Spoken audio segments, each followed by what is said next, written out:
Hi, Dr. Fox here. Let's talk about renal vasculature. A lot to discuss in this video. We'll start with the segments of the kidneys and their blood supply. We'll also outline for you the lobes and the lobules of a kidney. We'll discuss the renal arteries, its branches and their branches. We'll also look at the renal portal system, and we'll end things discussing left renal vein entrapment syndrome, with an emphasis on the various tributaries of the left renal vein and the various tissues they serve. So let's start with the renal segments. There are 5 basic renal segments that organize the kidney, each defined by their own segmental artery. So here we have an anterior view of a left kidney demonstrating 4 of the 5 segments. So there is an apical segment at the superior pole. There is an inferior segment at the inferior pole. And then in the middle, we have anterior superior and anterior inferior. Not shown would be the posterior segment that is in line with these anterior superior and inferior segments. So there are 5 segments, and the renal artery divides into 1, 2, 3, 4, 5 segmental arteries. This is the typical pattern. There are variations present. So each of these segmental arteries is designated as an end artery. End arteries, as you may recall, are arteries which do not anastomose with other arteries. What this means is that each of these segments, because it has a unique source of blood, is surgically resectable, meaning one may have a partial nephrectomy and remove any damaged or diseased tissues without endangering the healthy tissues that surround it. This is much like the lungs as well. And also, like the lungs, the intrarenal veins, those found within the kidney, are rather without pattern in terms of how they return back to the renal vein, and they'll typically anastomose with one another. That is not uncommon. So more fidelity with the arteries, less fidelity with the veins. We can further divide segments into lobes, which can then be further divided into lobules. So let's first start with lobe. If we were to take a pyramid and all of the cortex that surrounded that medulla, so part of the column, all of the cortical arch, part of the other column that surrounded that, on all sides, so filling in all of this space, and imagine it 3-dimensionally, that would be a lobe. Lobes can further be divided into a lobule, and a lobule is a little bit of cortical arch and then all of the medullary rays, and these are microscopic structures, so we wouldn't be able to see them on this particular image, but it would be just one slice of a lobe. And the reason why we discuss lobes and lobules in an anatomical context is they're the reason why we have interlobar and interlobular arteries. So let's take a look at how the renal arteries are going to branch. So there is a left and a right renal artery. This is the left renal artery serving the left kidney. And this is going to ramify into segmental arteries, one for each renal segment. So typically we're going to see 5. And then segmental arteries are going to ramify into interlobar arteries. Interlobar arteries can be found between the lateral aspects of the pyramids and the cortical columns. So that's an interlobar, that's an interlobar, it's also interlobar, That's an interlobar. When the interlobar artery rounds the bend at the base of the pyramid, so there and there, there and there, there and there, we call them arcuate arteries. Coming off both the interlobar and the arcuate arteries, we have cortical radiate arteries. These cortical radiate arteries are also known as interlobular arteries. So anything that looks like a little tree, there, those are cortical radiate arteries. And they're called that because they radiate out into the cortex. They're called interlobular arteries because that little bit of cortex between them is going to be part of a lobule.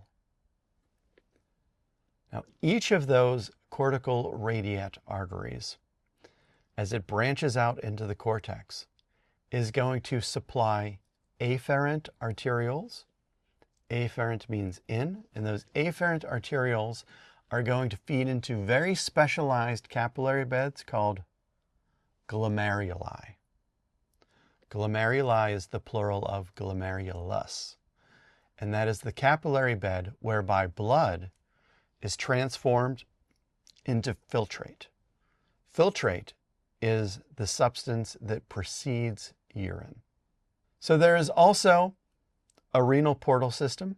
A portal system, as you may recall, is a vessel that connects two capillary beds. Portal systems may be arterial, they may be venous. In the context of the renal portal system, these are arterial portal systems, and these are ubiquitous, very common throughout the kidney.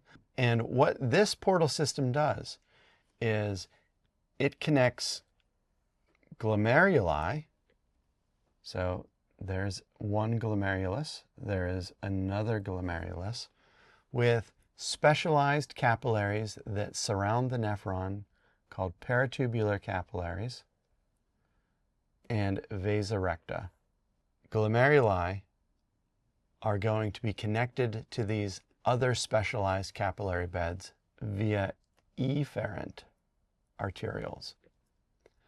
So thinking through this systematically, we have cortical radiate arteries that have afferent arterioles.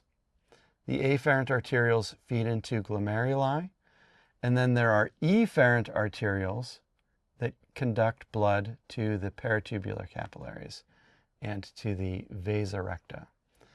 So glomeruli plus efferent arterioles plus peritubular capillaries and vasa recta are these renal portal systems. Venous return from the kidneys is relatively straightforward. So for instance, there are arcuate veins and interlobar veins and segmental veins, and all of these feed back into renal veins because we have a theme. So here is the inferior vena cava, the IVC. That is the main distribution or collection trunk for blood in the abdominal pelvic cavity. There is the right renal vein. Notice that is very short. Here is the left renal vein. I want you to notice that it is very long.